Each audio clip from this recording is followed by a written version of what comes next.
Welcome to Science Vision Begusarai. Everyone, तो पिछले video में हमने पैरेलल कॉम्बिनेशन देख लिया था और इस वीडियो में हमको क्या देखना है, सीरीज कॉम्बिनेशन। तो पैरेलल कॉम्बिनेशन के बारे में हमने आपको बता दिया था, फिर भी एक बार रिकॉल करवा देते हैं आपको कि पैरेलल कॉम्बिनेशन में क्या चीज था। कि सबसे पहला मेन पॉइंट क्या था पैरेलल कॉम्बिनेशन में, कि पैरेलल कॉम्बिनेशन में इक्विवेलेंट रेजिस्टेंस किस प्रकार से निकालते थे हम लोग। तो उसका सबसे पहले रेसिप्रोकल ले लेते थे, रेसिप्रोकल का जो रिजल्ट आता था उसको हम पलट देते थे। तो उस प्रकार से हम लोग पैरेलल में क्या करते थे, इक्विवेलेंट रेजिस्टेंस कैलकुलेट करते थे। और पैरेलल कॉम्बिनेशन का जो मेन स्टेटमेंट था वो क्या था कि पैरेलल कॉम्बिनेशन में इलेक्ट्रिक पोटेंशियल जो होता है वो क्या होता है, वो सेम होता है। इलेक्ट्रिक पोटेंशियल हर जगह पर सेम होता है एंड करंट उसमें डिवाइड होता है। तो ये चीज हम लोग उसमें पढ़ चुके थे। तो पैरेलल कॉम्बिनेशन के बारे में पहले से ही डिस्कशन हो चुका है। पिछले वीडियो में हमने आपको पैरेलल कॉम्बिनेशन बढ़िया से बताया है और इस वीडियो में हम आपको सीरीज कॉम्बिनेशन की चर्चा करेंगे। ठीक, तो सबसे पहले सीरीज कॉम्बिनेशन का टॉपिक डाल लेते हैं, हेडर डाल लेते हैं। देखिए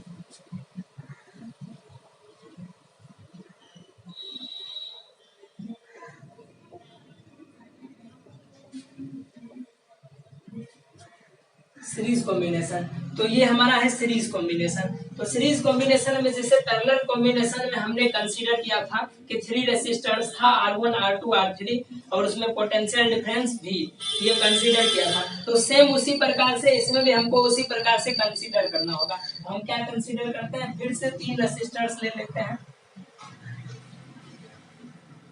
कंसीडर 3 रेजिस्टेंस,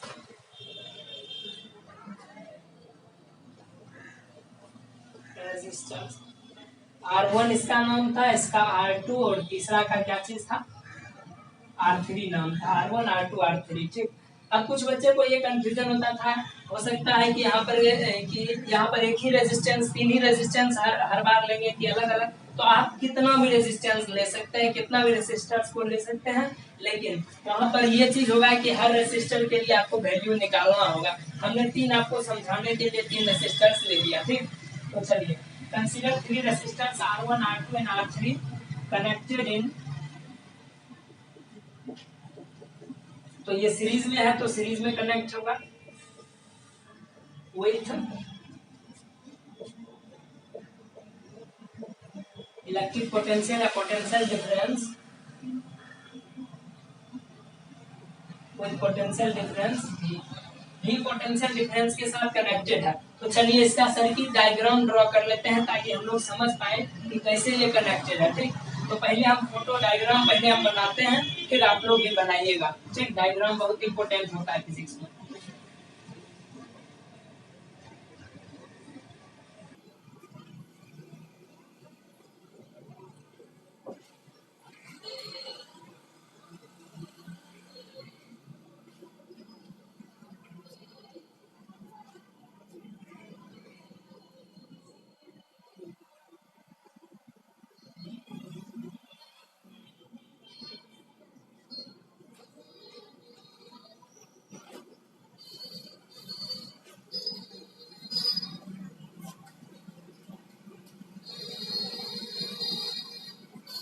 तो यहाँ पर हमारा क्या चीज हो जाएगा, यहाँ पर इलेक्ट्रिक पोटेंशियल भी होगा नीचे में। यहाँ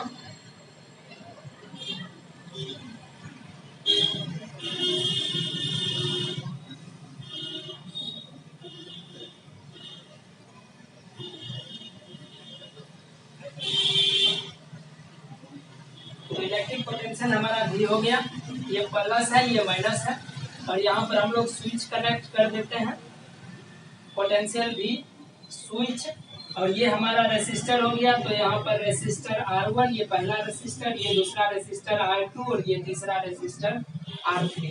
R1 R2 and R3 3 resistors हो गए। अब यहाँ से करंट पास कराएंगे तो यहाँ पर पोटेंशियल क्या जाएगा, भी, यहाँ पर करंट भी जाएगा I, यहाँ पर भी सेम उसी प्रकार से आगे बढ़ेगा। फिर नीचे यहाँ पर से क्या आएगा, इधर भी आएगा करंट I और पोटेंशियल भी आ जाएगा इधर भी। ठीक, लेकिन यहाँ पर क्या हो जाता है, यहाँ पर भी रहेगा हमारा पोटेंशियल भी और यहाँ पर करंट I ही आएगा, और इस जगह पर भी हमारा क्या चीज होगा, पोटेंशियल भी ही रहेगा एंड करंट I ही होगा। ठीक, यहाँ तक तो समझ में आ गया। लेकिन इसका मेन स्टेटमेंट क्या कहता है, जैसे कि पैरेलल कॉम्बिनेशन में हमने आपको बताया था कि कहता है कि पैरेलल कॉम्बिनेशन में in parallel potential remains same but current divide. और पैरेलल कॉम्बिनेशन में क्या होता है कि इलेक्ट्रिक पोटेंशियल या पोटेंशियल डिफरेंस हमेशा सेम रहता है लेकिन करंट डिवाइड कर जाता है। लेकिन सीरीज में जस्ट इसका उल्टा होता है। सीरीज में क्या होता है, तो सीरीज में इसका जस्ट उल्टा होता है। सीरीज में जो होता है पोटेंशियल डिवाइड हो जाता है और करंट जो रहता है हर जगह पर सेम रहेगा। In series combination of circuit क्या चीज बोलेंगे इसमें, in series combination of circuit electric potential remains divided and current remains same. Electric potential जो होता है डिवाइड हो जाता है और करंट हमेशा सेम रहेगा। तो R1 रेसिस्टर के पास देखिए सब जगह पर करंट सेम है, तो करंट सेम है तो यहाँ भी करंट सेम रहेगा, आई यहाँ भी आई और यहाँ पर भी आई। तो तीनों रेसिस्टर्स के पास करंट आई ही जाएगा, ठीक। और उसके बाद पोटेंशियल जो होगा इसमें डिवाइड हो जाता है। पैरेलल में क्या होता था, पोटेंशियल सेम करंट डिवाइड होता था, लेकिन इसमें जस्ट उसका उल्टा हो जाता है। सीरीज कॉम्बिनेशन में इसमें पोटेंशियल डिवाइड होता है और करंट सेम रह जाता है।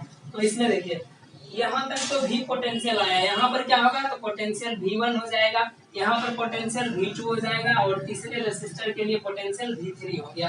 तो ये डायग्राम आप लोग समझ गए। यहाँ से भी पोटेंशियल गया, करंट भी आई गया, तो यहाँ पर R1 R2 R3 3 रेसिस्टर्स था। एक बार फिर से हम आपको शुरू से बता देते हैं। हमने सीरीज कॉम्बिनेशन में 3 रेसिस्टर्स माना जैसे पैरेलल में माना था, ठीक। और उसके बाद उसको सबका पोटेंशियल डिफरेंस भी है जैसे पैरेलल में माना था, सेम उसी तरह से। और इसका सर्किट डायग्राम हमने ड्रॉ किया। तो सीरीज में क्या होता है, पैरेलल में होता था कि उसमें जितने भी इक्विवेलेंट रेजिस्टेंस निकालने के लिए कैलकुलेट किए थे, तो सीरीज में पैरेलल में उसमें क्या होता था कि इलेक्ट्रिक पोटेंशियल हर जगह पर सेम होता था, सेम वोल्ट का होता था, लेकिन करंट अलग अलग हो जाता था, करंट डिवाइड हो जाता था। लेकिन इसमें जस्ट इसका उल्टा होता है। इसमें जो होता है करंट ही सेम होता है, पोटेंशियल ही डिवाइड हो जाता है, ठीक। इलेक्ट्रिक पोटेंशियल डिवाइड हो जाता है, करंट सेम रहता है। तो वही चीज हुआ, यहाँ तक तो सेम आएगा V और I करंट, ठीक। लेकिन I सब जगह पर सेम, सीरीज में क्या होता है करंट सेम होता है, तो करंट I सब जगह पर सेम, ठीक। लेकिन पोटेंशियल क्या हुआ, डिवाइड हो गया। तो इसके पास V1 गया पोटेंशियल, इसके पास V2, इसके पास V3 पोटेंशियल गया, ठीक। और उसके बाद फिर तीनों ज्वाइंट होकर के V1 गया। तो यहाँ तक आप लोग समझ गए होंगे। तो चलिए इसको अभी पहले नोट कर लीजिए, डायग्राम बना लीजिए, फिर इसके आगे हम बताते हैं। तो चलिए देखते हैं आगे इसके।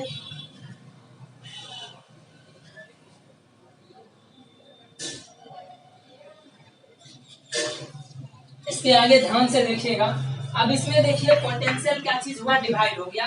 तो इसके लिए पॉइंट हम लोग सबसे पहले लिख लेंगे। In series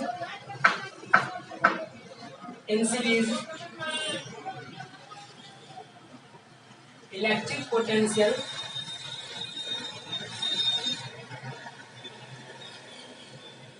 divides and current remains same। और पैरेलल में क्या होता था, इलेक्ट्रिक पोटेंशियल सेम रहता, करंट डिवाइड हो जाता था। इसमें क्या हुआ, इलेक्ट्रिक पोटेंशियल डिवाइड हो गया, करंट सेम रह गया। ये चीज आप लोग समझ गए होंगे। तो यहाँ पर देखिए पोटेंशियल डिवाइड हो गया, तो पोटेंशियल टोटल पोटेंशियल यहाँ से कितना दिया गया था, तो V पोटेंशियल यहाँ से दिया गया था। लेकिन यहाँ पर जाने के बाद क्या चीज हो गया, डिवाइड हो गया पोटेंशियल। तो पोटेंशियल डिवाइड हो गया, तो ये हो गया V1, R2 के पास V2 गया और R3 के पास V3 पोटेंशियल गया, ठीक।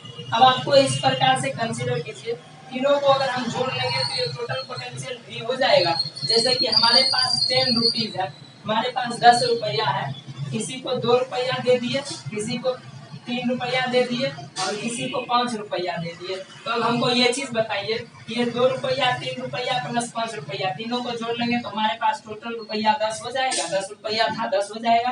उसी प्रकार से यहाँ पर V पोटेंशियल था, तो V पोटेंशियल ही डिवाइड हो गया है V1, V2 एंड V3 में, 3 भाग में बट गया। तो इस तीनों डिवाइडेड पोटेंशियल्स को एक साथ जोड़ लेंगे तो हमारा टोटल पोटेंशियल V निकल जाएगा, ये चीज, ठीक। तो चलिए हम इस V पोटेंशियल को क्या लिखते हैं, V1 plus V2 plus V3। ये तीनों पोटेंशियल को हमने जोड़ लिया। अब हम इसको इक्वेशन 1 मान लेते हैं, ठीक, इसको हम लोग इक्वेशन 1 मान लेते हैं। अब आगे देखिए, अब हमको ओम्स लॉ क्या चीज कहता है, तो ओम्स लॉ पढ़े हुए होंगे, पढ़े हुए हैं आप लोग। ओम्स लॉ बताइए, ओम्स लॉ क्या कहता है? तो ओम्स लॉ कहता है, ओम्स लॉ क्या कहता है कि V is equal to I R. यही कहता है ओम्स लॉ हमारा कि V किसके बराबर होगा? आई आर के बराबर होगा। V is equal to I R, ये ओम्स लॉ हमारा कहता है। तो यहाँ पर देखिए, potential electric current into resistance के बराबर होता है। Product of current and resistance is equal to electric potential, ये हमारा कहता है ओम्स लॉ, ठीक। तो इसमें देखिए, इलेक्ट्रिक पोटेंशियल तो यहाँ पर डिवाइड हो गया, तो हर एक पोटेंशियल का अपना अपना वैल्यू निकालना होगा। हर एक पोटेंशियल का कितना वोल्ट है पावर, तो हर एक पोटेंशियल का निकालेंगे। तो हर एक रेजिस्टर के पास अलग अलग पोटेंशियल है, तो हर एक रेजिस्टर में कितना पोटेंशियल जा रहा है, तो हर एक पोटेंशियल का वैल्यू निकालेंगे सबसे पहले। तो सबसे पहला रेजिस्टर के लिए क्या लिखेंगे? From first resistor, from first resistor. तो पहला रेसिस्टर में क्या चीज होगा हमारा? V1 गया।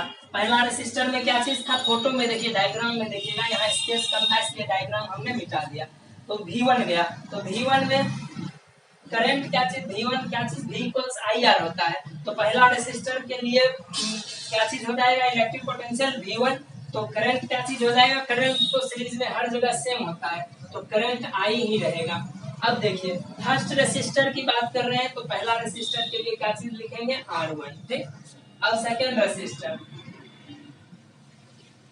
From second resistor. तो सेकेंड रेसिस्टर में इलेक्ट्रिक पोटेंशियल V जा रहा है, ठीक। तो पोटेंशियल V, तो करंट तो सेम ही रहेगा I, और सेकेंड रेसिस्टर की बात कर रहे हैं तो R2, रेसिस्टर 2, ठीक। अब निकालेंगे from third resistor, from third resistor.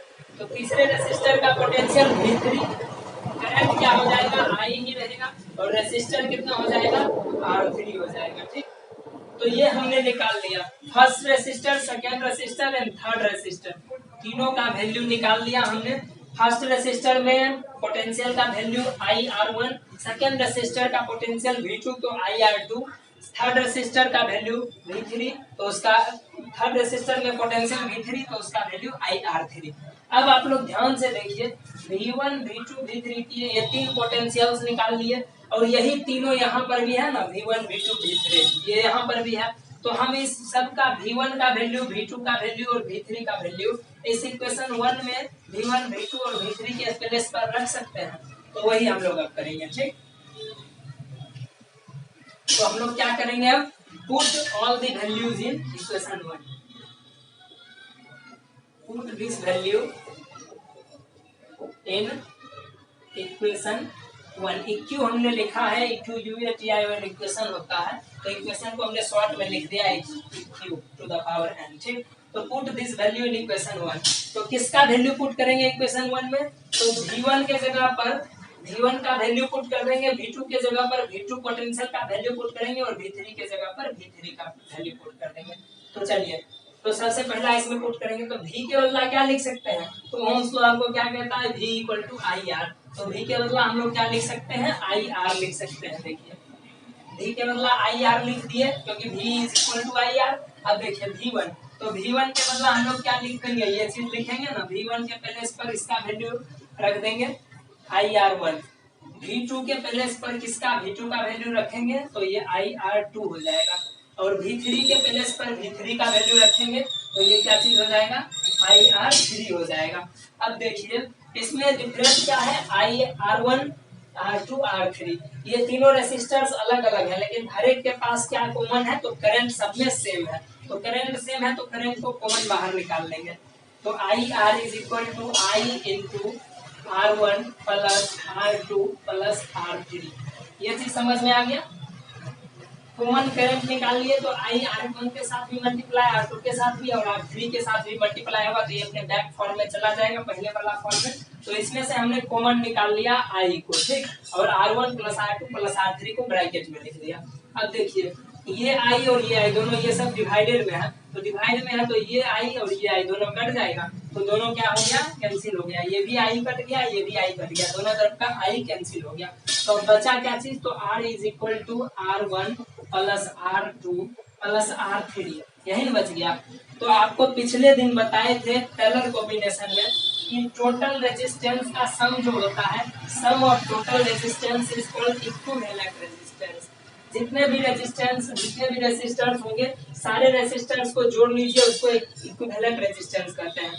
तो इक्विवेलेंट रेजिस्टेंस कुछ भी बड़ा चीज नहीं है, ये टोटल जितने भी अलग अलग रेजिस्टर्स हैं सर्किट में, जितने रेजिस्टर्स हैं सबके रेजिस्टेंस को जोड़ लीजिए, वही इक्विवेलेंट रेजिस्टेंस कहलाता है। तो ये 3 रेजिस्टर यहाँ पर थे हमारे सर्किट में, तीनों को जोड़ लिए तो सम ऑफ ऑल रेजिस्टेंस क्या कहलाता है, उसको सम ऑफ ऑल रेजिस्टेंस को क्या कहेंगे, इक्विवेलेंट रेजिस्टेंस को। Sum of all resistance is called equivalent resistance. तो हम क्या लिख देंगे, R equivalent is equal to क्या हो गया, R1 plus R2 plus R3। तो हमारा ये क्या हो गया, इक्विवेलेंट रेजिस्टेंस निकल गया, ठीक। अब आपने एक चीज गौर किया कि पैरेलल कॉम्बिनेशन में क्या था, इक्विवेलेंट रेजिस्टेंस कैसे निकालते थे हम लोग, तो 1/R इक्विवेलेंट करके सबसे पहले उसका रेसिप्रोकल निकाल लेते थे सम, और उसके बाद लास्ट में आंसर आने पर उसको पलट देते थे। तो उस प्रकार से इक्विवेलेंट रेजिस्टेंस पैरेलल कॉम्बिनेशन का निकालते थे। लेकिन सीरीज कॉम्बिनेशन में डायरेक्टली जितने भी रेजिस्टर हैं सबके रेजिस्टेंस को जोड़ लीजिए, वही हो जाएगा हमारा इक्विवेलेंट रेजिस्टेंस। तो एग्जांपल से देखते हैं, एग्जांपल में ज्यादा आपको बेहतर समझ में आएगा। एग्जांपल में देखते हैं कि कितना उसमें कैसे कौन क्वेश्चन इक्विवेलेंट रेजिस्टेंस कैसे आप लोग सॉल्व कर सकते हैं। आपको 2 एग्जांपल देते हैं, एक पैरेलल का एक सीरीज का, आप लोग तुरंत समझ जाइएगा, ठीक, तुरंत आप लोग सीख जाइएगा। तो पहले इसको नोट कर लीजिए, ठीक। तो अब देखिए, अब इसका जो है हम लोग एक 2 एग्जांपल देख लेते हैं। तो चलिए एग्जांपल देखते हैं। एग्जांपल में क्वेश्चन क्या चीज आपसे पूछेगा, क्वेश्चन पूछेगा फाइंड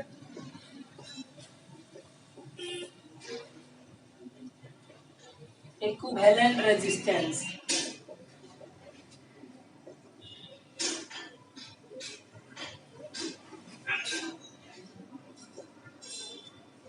इक्विवेलेंट रेजिस्टेंस हमको निकालना है। तो चलिए अब यहाँ पर सर्किट हम लोग पहले ड्रॉ कर लेते हैं, ठीक है।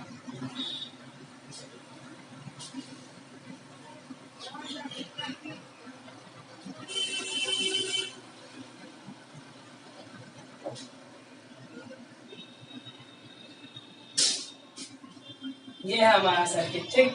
ये है 2 ओम का, ये है 5 ओम का रेजिस्टेंस और ये है 7 ओम का रेजिस्टेंस है। ये 7 ओम का रेजिस्टेंस है। यहाँ पर ये रेजिस्टर्स 3 रेजिस्टर्स है।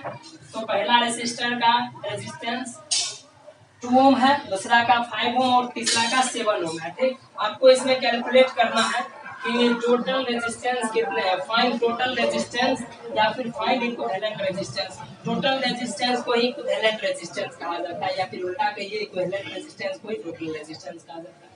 बात बराबर ही हुआ। तो चलिए इसमें हम लोग सबसे पहले ये कंसीडर कीजिए कि ये डायग्राम सीरीज में है या पैरेलल में है। तो ये देखिए एक लाइन में है, एक लाइन में है यानी कि ये सीरीज में है। तो सीरीज में है तो हम लोग सीरीज का इक्विवेलेंट रेजिस्टेंस कैसे निकालते हैं, तो सीरीज का है तो सीरीज में जितने भी रेजिस्टेंस होंगे सबकी रेजिस्टेंस को डायरेक्टली जोड़ लेते हैं, सिंपली जोड़ लेते हैं। तो आई R1 plus R2 plus R3 जितने भी रेजिस्टर हम आगे भी होंगे तो आगे भी जोड़ लेंगे, लेकिन यहाँ 3 ही है तो 3 में क्या करेंगे, R1 कितना है 2 है, प्लस R2 5 प्लस 7 ये हो गया, और इतना ओम तो क्या हो गया 5 2 7 7 14। तो ये टोटल कितने हो गए 14 ओम। तो यहाँ पर हमारा कितना आंसर आ गया, ये 14 ओम हमारा आंसर आ गया।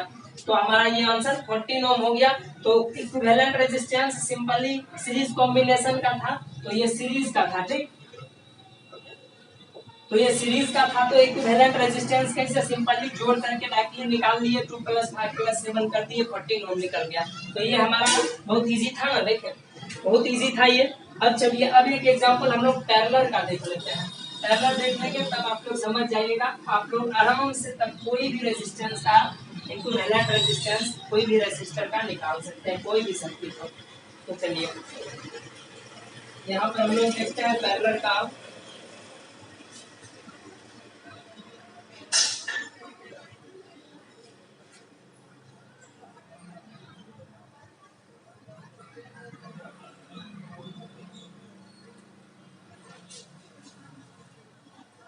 ये है एक वायर का एंड ए और ये है एक वायर का एक एंड बी। अब चलिए ये है हमारा 4 ओम का रेजिस्टर और ये है हमारा 2 ओम का रेजिस्टर। एक हमारा क्या चीज था, एक है 4 ओम का रेजिस्टर और दूसरा क्या चीज था हमारा 2 ओम का रेजिस्टर था। ठीक, तो अब इसमें आपको ये चीज पता करना है कि ये जो सर्किट डायग्राम ड्रॉ किया गया है ये पैरेलल का है या सीरीज का है। तो ये एक लाइन में नहीं है, एक लाइन में ये रेजिस्टेंस नहीं जुड़ा हुआ है, तो ये सीरीज कॉम्बिनेशन नहीं है। तो ये कौन सा कॉम्बिनेशन है, तो ये हमारा हो गया पैरेलल कॉम्बिनेशन, पैरेलल ही जुड़ा हुआ है। तो पैरेलल आप लोग समझते हैं, आराम से समझते हैं। पैरेलल किसको कहा जाता है, तो दो लाइन जो कभी इंटरसेक्ट ना करे उसको पैरेलल बोला जाता है। दो स्ट्रेट लाइन जो यदि एक दूसरे को कभी भी इंटरसेक्ट नहीं करता है तो उस दोनों लाइन को पैरेलल लाइंस बोला जाता है। ठीक, तो ये पैरेलल कॉम्बिनेशन है। तो पैरेलल कॉम्बिनेशन का इक्विवेलेंट रेजिस्टेंस कैसे निकालते हैं, तो 1/R इक्विवेलेंट करके निकालते थे ना, 1/R1 plus 1/R2 plus 1/R3। तो इस प्रकार से रेजिस्टेंस निकाला जाता था और तब प्लस दिया जाता था। तो पैरेलल कॉम्बिनेशन जैसे ही हमको पता चला कि ये पैरेलल है, पैरेलल जैसे ही हमको ये पता चला तो हम लोग क्या करेंगे, इसका जस्ट क्या कर लेंगे और R1 R2 सबका रेसिप्रोकल सबका पहले निकाल लेंगे। ठीक, तो रेसिप्रोकल निकालेंगे तो 1/R इक्विवेलेंट क्या चीज हो जाएगा हमारा, तो 1/4 है एक, ये 4 को 1/4 लिख लेंगे और ये 2 हमको क्या लिख लेंगे 1/2। दोनों का रेसिप्रोकल ले लिए। हम यहाँ पर सॉल्व करेंगे तो सॉल्व करने के बाद हमारा क्या चीज हो जाएगा यहाँ पर, तो सॉल्व करेंगे तो क्या होगा, एलसीएम 4 हो जाएगा, इसका 1 ही होगा और इसका 2 का 4 तो 2 1 2 ऊपर है, तो ये हो जाएगा हमारा 3/4। तो इसी को हम लोग क्या लिखेंगे 3/4 तो निकल गया 1/R इक्विवेलेंट। ठीक, लेकिन हमसे क्या पूछा है, इसीलिए R equivalent is equal to 4/3 ohm, 4/3 ohm हमारा हो गया ये। तो 4/3 ओम हमारा हो गया क्यों, क्योंकि हमने यहाँ पर 1/R इक्विवेलेंट निकाला था, रेशियो में लेकर के निकाला था, रेसिप्रोकल लेकर के निकाला था। तो इसीलिए हमने यहाँ पर लास्ट में क्या किया, पलट दिया फिर से, तो R इक्विवेलेंट 4/3। तो ये आंसर हमारा हो गया। तो अब आप लोगों को क्लियर हो गया होगा, एक बात तो क्लियर ही हो गया होगा कि सीरीज कॉम्बिनेशन का रहेगा तो सिंपली उसको जोड़ देना है, और पैरेलल कॉम्बिनेशन का रहेगा और इक्विवेलेंट रेजिस्टर को हमको इक्विवेलेंट रेजिस्टेंस निकालना है। तो हमको उसमें क्या करना है, तो यहाँ पर हमको सबसे पहले उसका रेसिप्रोकल ले लेना है और रेसिप्रोकल लेने के बाद उसको आंसर जो आएगा उस आंसर को फिर पलट देंगे तो 4/3 ओम। तो यहाँ पर आंसर पलट दिए तो रेजिस्टेंस निकल गया, इक्विवेलेंट रेजिस्टेंस निकल गया। तो इस प्रकार से हमारा सीरीज कॉम्बिनेशन भी खत्म हो गया। पिछले वीडियो में हमने आपको बताया था पैरेलल कॉम्बिनेशन, इस वीडियो में हमने आपको बताया सीरीज कॉम्बिनेशन। ठीक, तो जिनको नोट करना है वो नोट कर लीजिए ये सब चीज, और नोट करके इसको रिवाइज करते रहिएगा। रिवीजन बहुत जरूरी होता है। ठीक ना, ये बोर्ड एग्जाम 10th के लिए भी और बोर्ड 12th के लिए भी, 10th बोर्ड और 12th बोर्ड दोनों के लिए ये सीरीज एंड पैरेलल कॉम्बिनेशन बहुत इंपॉर्टेंट टॉपिक है, इसीलिए हमने आपको ये पढ़ाया। ठीक है, तो इस दोनों वीडियोस को रिवाइज करते रहिए। अगर इसमें कोई भी डाउट हो, और जितने भी वीडियोस अपलोडेड होते हैं हमारे चैनल पर, अपने चैनल पर जितने भी वीडियोस अपलोड होते हैं सबको कंटिन्यूअसली जो है आप रेगुलरली रिवाइज करते रहिए। ठीक, रेगुलरली उसको रिवाइज करते रहिए। और अगर कोई भी डाउट होता है तो आप हमें कमेंट करके, चाहे फोन करके या व्हाट्सएप करके आप हमसे पूछ लीजिए। जो भी डाउट होता है आप हमसे बेझिझक पूछ सकते हैं, पूछ लीजिए। और उसके बाद लेकिन रिवीजन नहीं छोड़ना है, सबको कॉपी पर भी नोट कर लीजिए और रिवाइज करते रहिए रेगुलरली। ठीक है, तो हम आपसे फिर अगले वीडियो में मिलेंगे, तब तक के लिए आपका बहुत बहुत धन्यवाद।